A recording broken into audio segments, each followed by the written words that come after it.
12 years ago. My name is Jane. I'm the cluster director for W Hong Kong and the Ritz-Carlton Hong Kong, both under Marriott portfolio.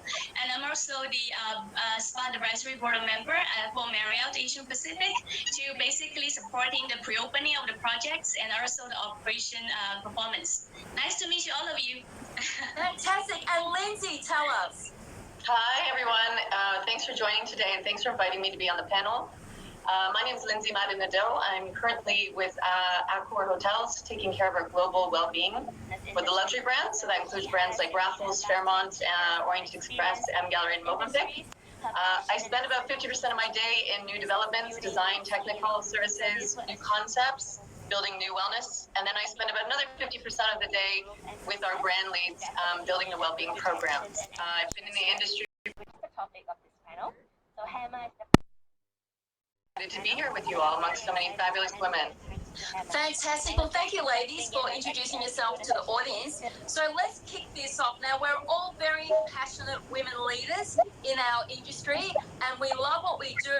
And today we are going to arm the women of the future fitness business leaders. That's what we're here to do, to give them some fantastic resources, tools that they can take away and implement not just in their business, but also in their personal life.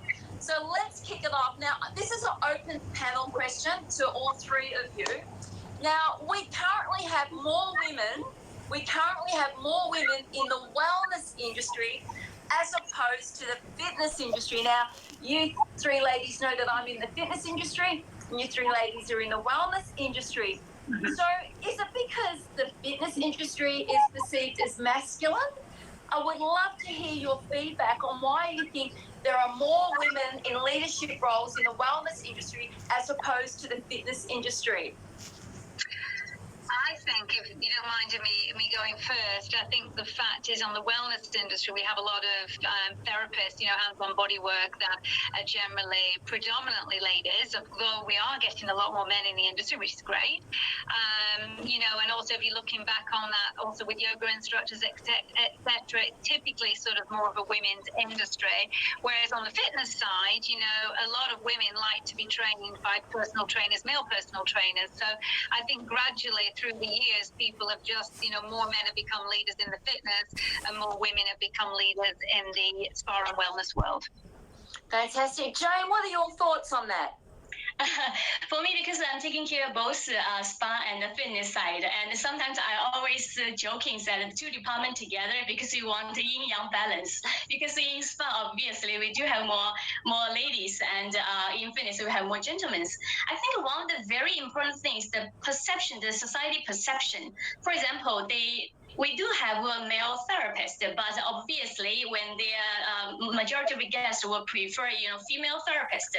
So in this way, for sure that we, when we recruit the teams, that you will consider the utilization and also the guest preference. While on the fitness wise, sometimes you need to because there's really have the physical strength for gentlemen, and we need to be honest with that way, and to make the workout more effective. Sometimes I think gentlemen do have the advantages in that side. But when it comes to the leadership position, for example, managers or director, etc., because it more comes with the strategic thinking and business planning, etc., I do not think that we have like a big preference regarding the genders. Lindsay, what are your thoughts on it? Well, I think for this question, I would take off my corporate hat and I would put on my independent entrepreneur hat. And the way that I see it is that women are dominating the fitness. You see them on Instagram, you see the way that they've been so agile in this time, they've adapted, they've got, I've got really great fitness instructors that I'm following on Instagram, and they've got other classes online and they adapted really quickly. So I actually think in the fitness industry, maybe not so much, maybe they're not seen as leaders of big clubs, but their leadership's in their own right, in a sense that they are creating a name for themselves, they're putting themselves out there, they're entrepreneurial, they're agile, they're adapting to the market, and they're getting stuff out. So every time I get onto Instagram, I see it's dominated by a lot of female fitness people. So that would be my perspective on it. That's great. So, Lindsay, I know that you're very passionate about the question that I'm going to ask you about. What is the difference between male and female leadership qualities? And should women have male leadership qualities? I try not to see things with a gender bias. And when we talk about male and female or feminine and masculine qualities of leadership, again, similar to what Jane has mentioned in terms of yin and yang, it could be a yin and yang through whichever way we want to interpret that. But typically, the male is a little more assertive, they're more confident, they're more logical in their thinking, where you see women bring some compassion to the table, a little more transparency, and a little bit more nurturing to that. I think it's really important, whether you're male or female, that you have, what makes a really great leader is being able to bring a balance of that to the table. So for me, it's not so much about being a woman or being a man, but it's about this, as what do great leaders bring to the table? And I think great leaders bring a mix of that, and that's what makes, leaders within our industry so fantastic at what they do. All right, so you're talking about what they bring to the table. What are some of the things that you ladies have learned over the last decade in terms to create leaders within your organisation? When we commonly hear bring it to the table, but what are we bringing to the table? I think the point is in empowering women, to really trust themselves as well, because women have as men do as well, but they have a very good sense of intuition, because that goes back to ancient times when we were always the gatherer and the male was the hunter, as it were. But we do have that ability once we tap into that intuition, and also the communicative aspect as well. We very much like to communicate, maybe sometimes over-communicate. But I think that, in a sense, from a leadership perspective, is very important for the teams. And that's one of the points that I think, again, open transparency in communications is key. And I understand also with a lot of the leaders and a lot of the ladies in the leadership roles have been in those positions. So say it's a therapist, they connect to the therapist because they were once a therapist before. So that, again, I think brings a different sort of ambience to that position, and obviously to the team that you're managing and leading forward. Jane, I'd love to hear your feedback on this. How important is transparency as a leader? Transparency, I think it's equals to like a fairness from my point of view, because for ladies leaders, sometimes they are very hesitations. Compared with the gentlemen, they are slightly lack of the confidence, because they think very comprehensively before they talk. They are very shy to express the opinions. So I think from the company or corporate point of view, it's very important when you implement every program, etc. We put the information very transparent, clear goals, and how you achieve the steps, everything. So we make sure that the transparent can guarantee that the information and the process is fair to all the team members, and regardless of the gender and etc. So I think in that way we can moving ladies forward without to. Regardless your personality is shy and etc., the opportunity is there. We just need to evaluate per the capacity and capability. Yes. All right, Lindsay, did you have any feedback on that? Yeah, I think transparency it breeds trust.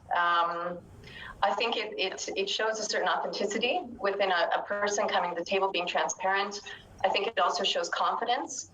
So really great leaders want to be transparent of what's happening. And I think people on the other side of that, I know going through the situation that we just have, we have a fantastic CEO, and he was really transparent about everything. And that made it, whether it was good news or bad news, it made it realistic, and it made it really easy to digest. We knew that it wasn't sugar-coated. We knew that that it was coming from a place of honesty. So I think transparency is such a great value as a leader to bring to the table. I totally agree. Transparency and accountability is all part of being a great leader. Now, today we're part of the FIT Summit, and it's a networking event, with like-minded people. So let's discuss women's networks. from your own experience being involved in networks, do you feel that we should be consolidating the network so we have less networks and more collaboration, or should we be setting up more networks so that women can find a network that suits them? What are your thoughts on networks, collaboration and consolidation? Because at the moment, you know, I look everywhere and there's women's networks everywhere. Yeah, I'll start off that if you don't mind. I think in order to find a women's network, you have to find one that's aligned with your own values and where you want to be and who you want to aspire to be like. So I always say that you should surround yourself with people, first of all, who are going to be there and support you, but also are aligned with things that you want in life. You know, when you're choosing, I don't necessarily know that we need to continue to expand these networks. I think we need to definitely donate to them. People need to, you know, if they want to be part of that network, I think you need to search for it. And there's a lot of different private members clubs. There's a lot of very inspiring women within the industry trying to create these groups. And so I would definitely encourage women to really reach out and align yourself with business networking groups, male or female, that are really going to help to inspire, to empower, to encourage you, and people that are really going to be there to support and cheer you on. That's really important. Yeah, I agree with that. Andrea, if I can address this question to you, how important is mentoring? Vitally important. I mean, throughout my life and throughout my business world, I've actually always had key mentors, and I think that helps you sort of take the conversation out of your head, which, you know, again, we can sort of drive ourselves crazy with that, and then put that out and have somebody to see it from just a different point of view, and to help guide and mentor you.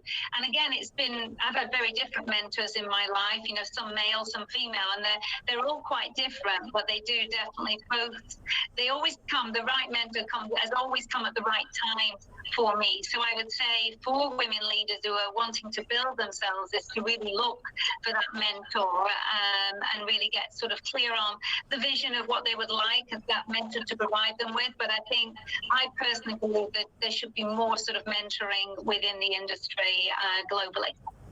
How do you find a great mentor, though? I mean, it's quite difficult. I mean, what do each of you look for when you've been seeking out a mentor? Jane?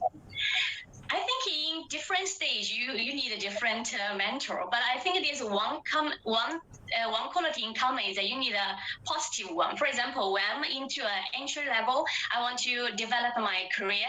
So I think if I have a very possible female leaders, for example, with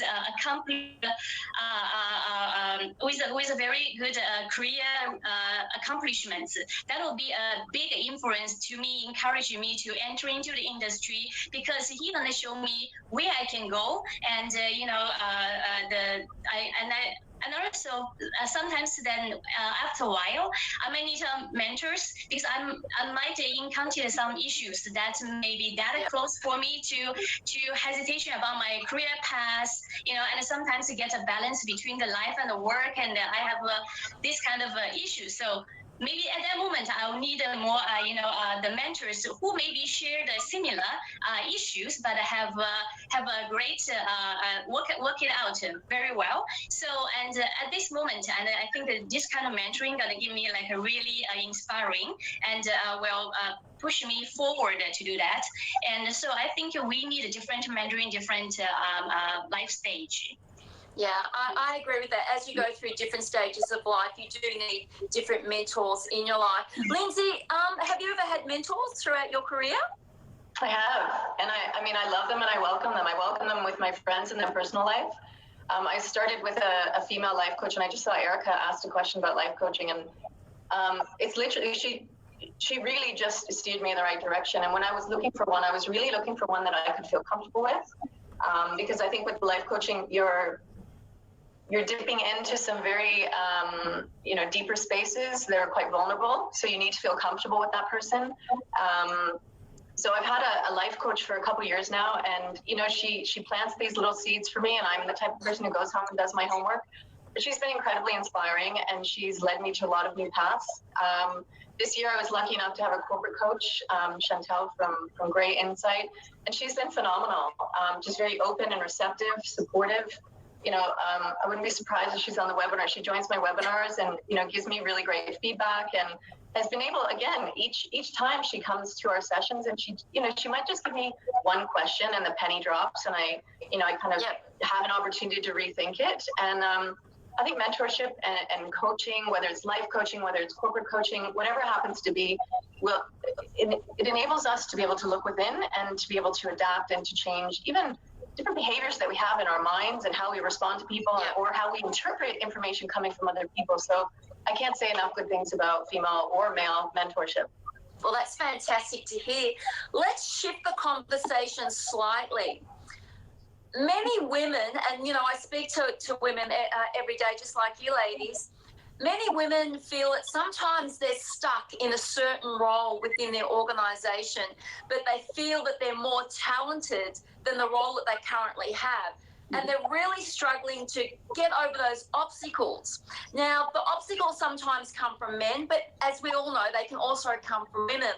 So what are some of the tools or resources that you would pass on to women who know that they could do a better job in a different position in their company, but they feel like they've been put in this box and they're just not going to get out of it?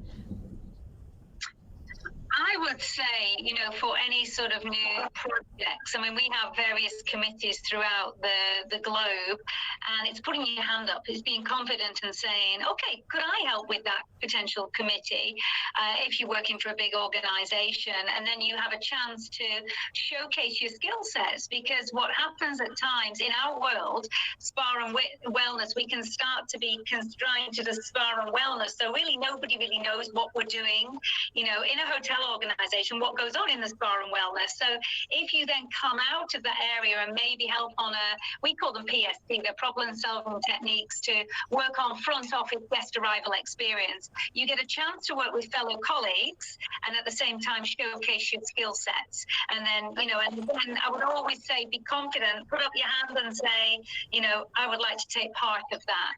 And also continue to broaden your skill sets and really make sure that you get out there and look at various trainings, attending events and learning more, constant learning. Fantastic.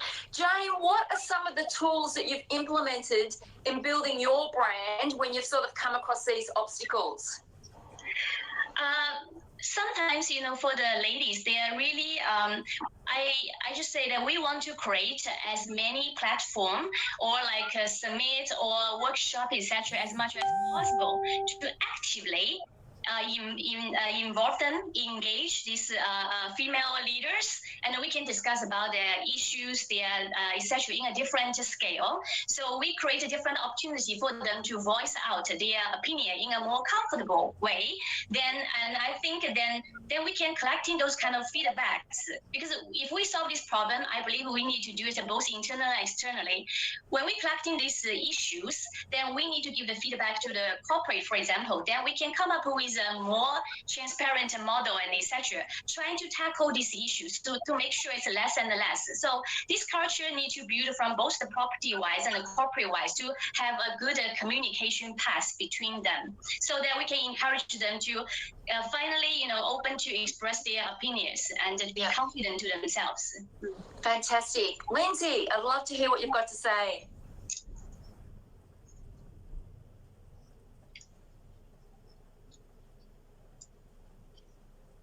Also, I can't hear Lindsay at the moment. No, I can't either. That's okay. That's okay. You can hear me now? Sorry, I had my microphone on. Okay, we can hear you now. There we go. I was wondering if you could just reframe the question for us, Mel, so that I can get back on track. What we were discussing was, what are some of the resources or tools that you would use when faced with obstacles? So you want to move up the corporate ladder in your business, but you feel that, no, they're just keeping you in this little square box and you're not going anywhere. What would Lindsay do? What Lindsay has done is, and this was through the really great work with my life coaches and my corporate coaches, it was this most simplest exercise in the world, and it was working on my values. And I remember it was one of the fundamental first exercises that my coach did with me. I went and I said, I had some concerns about this, and I want to fix this, and I want to fix this. And she went straight to my values. And she says, out of this list of 80, not excluding that 80 of them aren't important to you, but what are really your top 5? And I think as people, we think about values and we think, yeah, I know exactly what they are. But when you actually write them down, it was something different. It was fundamentally one of the strongest exercises I've ever done. I do it with a lot of my peers. I do it with my friends. And I feel like people have a much clearer idea of like, here's my values. This is the way I want to be living my life. Am I currently working for a company that supports those values? And are those values aligned with what I currently want from my life or from my future, from my relationships with people? So it seems like a really simple exercise, but it was fundamentally one of the greatest things that I've ever done. So much so that I could probably see myself moving into this space eventually at some time, because the work that I've done, I can see how much has changed and shifted me in the last 2 years. And I would love to be able to really work with people on that one-to-one basis. So I hope that answers the question. It's been really helpful for me. It certainly does. And you would have heard, to our audience there, you would have heard that Lindsay in the near future would be interested in working with people one-on-one. So maybe if you're interested in working with Lindsay, you can get in touch with her. That would be absolutely fantastic. You could start a new career right here at the But let's move. Yeah, I'm still with Accor, okay? So let's just move forward a little bit. What's your advice to women who want to enhance their style and their brand? What's the best business advice you could give to a new woman who's just starting out, who's not quite sure what her style is, but she wants to be seen, she wants to be noticed, she wants to be different? Should she stay in this conservative box that we've had for decades, or should she just go out there and wear the flashy red earrings wherever she wants? I would love to hear your feedback on this. Well, I would love to give a bit of feedback because my colleagues here in, sort of in the corporate office, as you can see, I'm dressed in something very, very bright and I wear only bright colours. And I've had a lot of colleagues who say, I can only wear black, we should only keep black and conservative. I said, no, girls, you've got to get out there, get the colour, bringing colour into your life. And I think that's the point, is don't stay in that box, get out there and shine and be who you are. And again, that taps into the intuition, because that sparkle and that sort of energy that you bring will also bring other women out of their box as well and be able to sparkle and shine. So I would say, don't go within the limits, get out and wear those red earrings and sparkle. Love it. Jane, tell me, what do you think? I think I really want to laugh at that point because, currently I'm in charge of both W and Ritz-Carlton, right? These two properties have very, very different style. So sometimes it's very funny. I could, one moment just like Coco Chanel, the other moment I need to be like Madonna and etc. But what I'm saying is that I just want to, in the working environment, I want to just like reflect the branding features. So, and I think this is also very important so in the working environment, when the way that I talk and etc. and also the dress up, and people need to feel like, oh, this is which brand. So I think this is, but in the personal life, I'm very wild. I just comfortable comes first. I love it. Well, I'd love to have the opportunity to answer that one. Lindsay, what advice would you give to women? Yeah, I had a session a couple of weeks ago, and again, a really, really small thing that has fundamentally changed my approach. And my coach said to me, what does your life look like to give 1% more vulnerability? So if Lindsay brings 1% more vulnerability to the table, what does that look like? And you know what? At first I went, vulnerability, like, oh gosh, can't expose myself, can't do that. Because to be fair, within my environment, I've been conditioned like that for a very long time. And I just think within the world, we've been conditioned like that, not to show off vulnerability. And within a minute, I said, you know what, I can do this. This is achievable, 1% achievable. And I noticed in my day-to-day, whether it was through personal relationships, whether it was through professional relationships, whether it was the way that I wrote my emails, that 1%, just putting myself out there. Because I think that 1%, what I was personally afraid of was rejection, if somebody was going to say no or didn't like my idea. And I came to that realization that 1% was, okay, well, if they say no, they say no. If they say yes, they say yes, great. But that 1% was just exactly what I needed to kind of give me the nudge that I needed and the confidence that I needed to be able to move forward with just different things within work and personal space. So again, I hope that's something that people can tangibly use and bring to the table, because it's pretty simple to digest. Yeah, I mean, I love to status quo.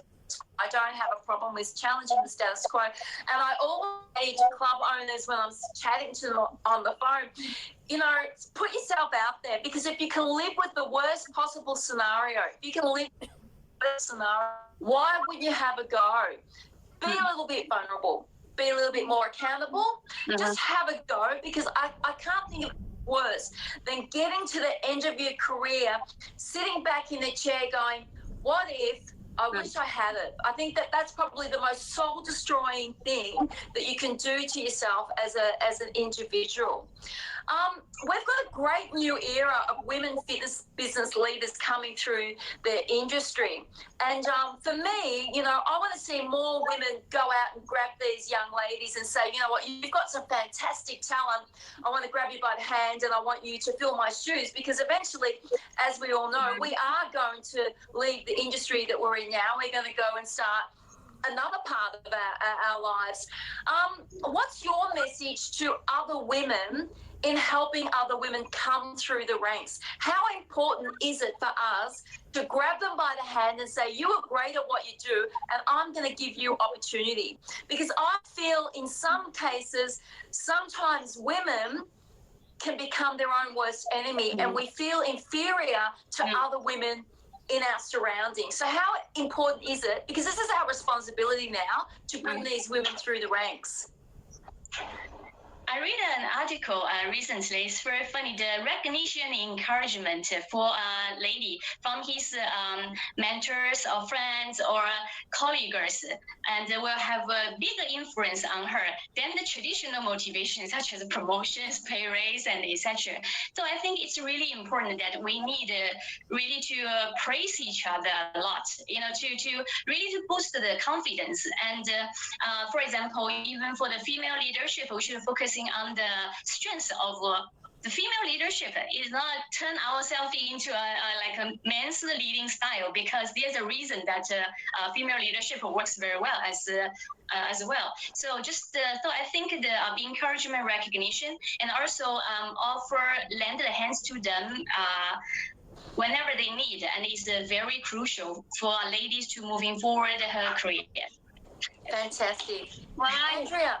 Yeah, I agree actually with that, because I think, as women, we can tend to get a little bit into the competition, particularly if it's a male leader and want to be, sort of like, oh, okay, I'm the kind of putting my hand up. And I think the point is to work together, because women work well together and empowering one another. And then again, like you said, Mel, is we are going to be moving out to the industry one day, and we want strong leaders below us. So sharing as much as we've learned again, and trying to empower the younger women to come up and have confidence, and then be really strong leaders also, and be able to take on those roles. And I think that's a point as women in this industry, is to look at how can I support that other woman, or somebody that you're working with, how can I really support that other woman and really help to boost each other's confidence, as opposed to sometimes can go against one another, which is not really what women are all about. So there's such a strong power of women together, and I think that's something we need to build much more on as well. Lindsay, I'd love to hear your feedback.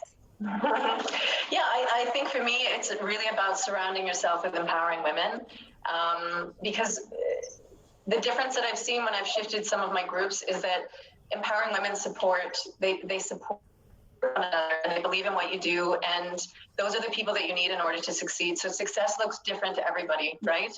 And it's important to surround yourself with people who are authentic, and who are successful, but in their own way. So, ensure that you're clicking in with the right network groups. Again, I go back to the values, make sure that there's an alignment of values there.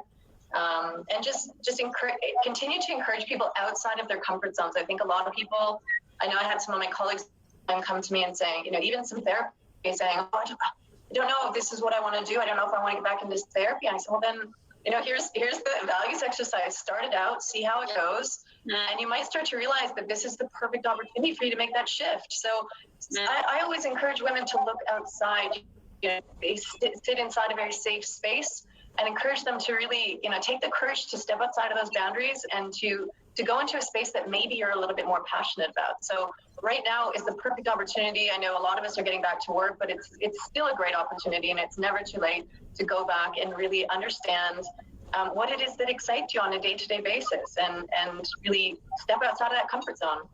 Cool. So let me ask you this then. We're feeling empowered. How do we go out and we say to the person that we work for, I want to receive the same as my male colleague? How do we bring that gap that is currently in a lot of industries, and we can learn a lot from other industries globally, but how do we bring that pay gap closer so that we as women are getting paid the same as men? Show your value.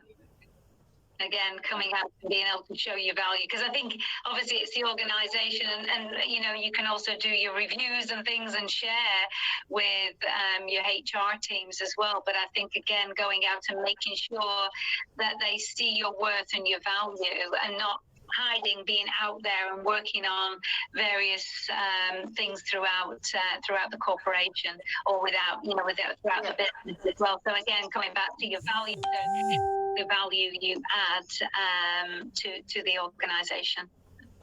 Wonderful. Jane? For me, one of the way I think is very effective is I usually don't talk about feelings, but I talk based on numbers and facts. For example, if I need to ask him for opportunity, etc., I will collect all these achievements with a very solid numbers there, and etc. I will go to my direct supervisor or whoever, just share with me my very objective facts, and to get their feedback. If I want to receive the same treatment as another leaders, which I believe that he might have a better package, for example, I will ask him what I can improve to do better. And I found in this way, also, I can, so this logical talk and etc. Sometimes I think it really works well. And in my personal experience, and I think to remove we have the preset image that, because I didn't get it because I am a female or I'm a lady, etc. I don't like this kind of opinion really getting to me. I just think his perspective and just show him the facts, and have the guts to really voice my opinion, and to make it as subjective as possible. Fantastic. Lindsay, I'd love to hear your feedback before I go to the last question for today's session. Oh, my microphone's off. Good. You know what? I don't know that I have much to add to this. I could potentially be very naive to this within my workspace. But I don't see within our company that people are paid whether they're male or female. As Andrea said, always bringing your value to the table and showing them, your work. But maybe I've got an old traditional thought process, but I feel like, our salaries are really built on years of experience, and, the way that people build their own personal brand and their reputation, things like that. Skill set, etc. But I haven't experienced within my own operation that yet, or maybe I'm just naive and I haven't actually mentioned to, because I'm just genuinely happy. So that's okay. That's fine. I've got before we go to Q&A, I've got a last question for each of you, and I'd love for the answer to be brief. So you're really going to have to think about this. What is the best piece of advice a male or female has given throughout your career that has made a difference? I'll speak up. Thank you. One of my mentors said, "Don't compare yourself to other people." Love it. Jane? One mentor told me there are always more solutions than problems. I love it. Fantastic. Andrea? One mentor said to me, which actually comes back to what Lindsay was saying, get really clear on your vision. The best advice I was ever given was by a plumber, and it was very, very Let's just be you. That's all you need to do is just to be you. Now, we've had a fantastic conversation this afternoon. We've spoken about, gender equality, pay equality, about becoming leaders, involved with women's networks, grabbing a hold of a mentor. We've spoken about lots and lots of things. I know that if the audience wants to get in touch with any of you ladies, you're more than open to having them get in touch with you. So that would be fantastic. So I'll just go to Sarah now. Just ask you, Sarah, do we have any Q&A to go to? Guys, dive into the Q&A. We've got a couple of questions from the audience, but oh my God, what an amazing panel, guys. Like, I was glued in from the start. At the time we getting out of safe space, I took out some points like the safe space, bright colors, going up the career ladder and also relooking your values. I think everybody had something to contribute on these points that I suggested. I've only one question from my side personally, and I'm also going to read one question from the Q&A because I want to be selfish and ask questions. So one question I'll take from the audience is they wanted to ask, what measures do you take in your businesses to eliminate discrimination or any inappropriate behavior towards your female employees? And what can we do as an industry to ensure that this number decreases worldwide? So basically discrimination against women employees, probably by women themselves or by female counterparts. I would love to go first on this, Sarah, if you don't mind. Yeah, go for it, Mel. Sure, please go for it. When you have a voice, you need to speak up and be accountable to what's going on around. Sorry, Mel, can you speak closer to the computer? So women, you have a voice and you need to speak up. All right, you need to make those people that are making you feel uncomfortable accountable for actions. If you don't do this, you can't be a role model. It's as simple as that. If you don't want your staff to be treated that way or your daughters to be treated that way, you need to speak up. You'll be surprised at how many people will support you the moment you stand up and say, this is not acceptable, I'm not tolerating it, don't go there with me, because if you do, I'm going to make you accountable in a public space. That's true. Yeah. That's true. I agree with you. Maybe, Andrea, you can keep your thoughts on it. I would say address it immediately. If there's any discrimination, don't let it fester. You address it immediately so that the person who is in that, position, that they know straight away. And if nothing comes out of that, then you have to take it to the next level. Yeah, and the next level and the next level. So that's, there's don't tolerate it at 100% because you don't need to. And like Mel said, you have to do as a leader, you have to make sure that you'll just think of it, if it's as nervous as you would be, that think you're standing up for your fellow colleagues and the fellow women as well. So that's true. How about you, Jane? Actually, Marriott have a very strict and deep protocols from both corporate-wise and property-wise. Like if you encounter anything you feel unfair or unprofessional or discrimination, etc. So there's a very detailed protocols there that who you're gonna reach to and then you're gonna be protected and etc. So as I said, we using very different protocols. Want to make sure that there's a fairness and transparency are there, so people will not be afraid to speak out. And once you raise this issue, it will be addressed immediately. Thank you. How about you, Lindsay? Yeah, similar within Accor, we have a very strong code of ethics, which is anonymous, and it encourages people to. It's like kind of calling people out on things that they don't feel comfortable necessarily bringing to the table right away. So I think. A lot of organizations, if they don't have it, should create that network so that colleagues do feel that if something's happening inappropriately, that they have the confidence to be able to do it and that it's not gonna be held against them or lose their job or anything like that. Yeah. Okay. Great. I think finally to wrap up, we've got about 3 minutes. The question that I wanted to ask each of you guys, like what I'm going to use Mel's technique now since we're running out of time, of 45 seconds rep on how do you guys feel. So we're going to compile it into 3 key points that you can advise to a millennial. So I'm going to go on the millennial side of things because I know Mel touched on the advice to new industry entrants. But for a millennial, what are the 3 key points, especially females, would you advise? It could be anything. Just summarize it to 3 points so that it's like an advice to people from the millennial group. Maybe we can start off with Lindsay. Now we start off from the end. Okay. I think the millennials have been brought up in a different time than us. They actually have more courage. From what I can see on social medias and just their behaviors, they're already putting themselves out there. So just continue to put yourself out there, continue to be inspiring. A lot of people who just, they have the courage to be able to do things that we maybe built some mental blocks in our head growing up. So just continue to get yourself out there, join the right groups, and just continue to encourage within your circles, because I think there's enough room for everybody out there. And when you support other people, you're going to get support back. Yeah. Okay. Maybe I'll get a quick view from Jane and Andrea. For me, 3 words, and be creative and be bold. So you speak up. But I think millennials, there's advantages. But there are lots of things. Learn to see things from different perspective. Yep. So it will make your communication more persuasive. So you can move in things forward easily. Okay. I would say one key point is put down your phone sometimes as well, because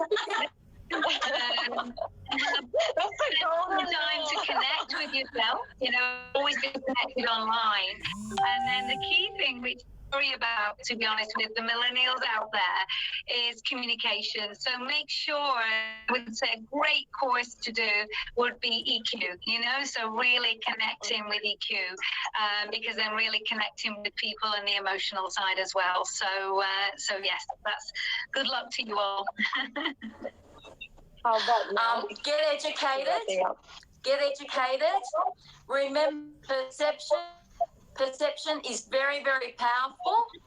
And always remember to respect and to listen to those that have already walked the path that you walk, because they are the best advisors that you will get. Okay, thank you so much, ladies. This was an amazing panel. Thank you so much. Before you guys go, this is one for the social media, because I need to grab your beautiful smile. So please do see. Okay, 1, 2, 3. There we go. Thank you, ladies. Thank you so much for tuning in. Bye. You guys continue and logging in till 5:30. We have a closing keynote at 4:30. So I strongly encourage you guys to check out the expo, check out the networking. But yeah, thank you so much for everything. Thank you. Thank you. Bye. Bye. Bye.